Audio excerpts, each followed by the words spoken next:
नमस्कार. बघा आम्ही कुठे आलोत. आम्ही आलोत सोमनाथ दर्शनाला. आणि सोमनाथ दर्शनाला जाण्याआधी आम्ही त्रिवेणी संगमावरती आंघोळ केली. आंघोळ केल्यानंतर तिथेच असलेले श्री कामनाथ महादेव मंदिरात गेलो. महादेव मंदिरात 12 ज्योतिर्लिंगांना आम्ही जलाभिषेक केला.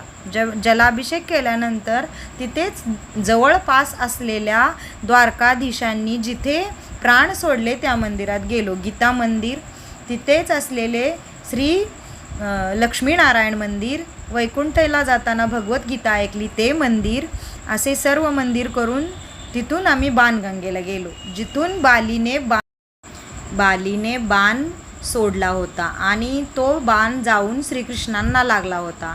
अशी तिथल्या जागेला असं बोलतात बाणगंगा. बाणगंगेवर 5 शिवलिंग आहेत जी की स्वयंभू आहेत. आणि तिथून आम्ही नंतर जिथं बाण लागला होता त्या मंदिरात गेलो.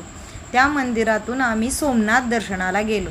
सोमनाथ दर्शन झाल्यानंतर आम्ही अहिल्याबाई होळकरांनी स्थापित केलेल्या सोमनाथ मंदिरात गेलो. असं आमचं सर्व दर्शन झालं सोमनाथांचं. दिवसभर असा आम्ही प्रवास केला.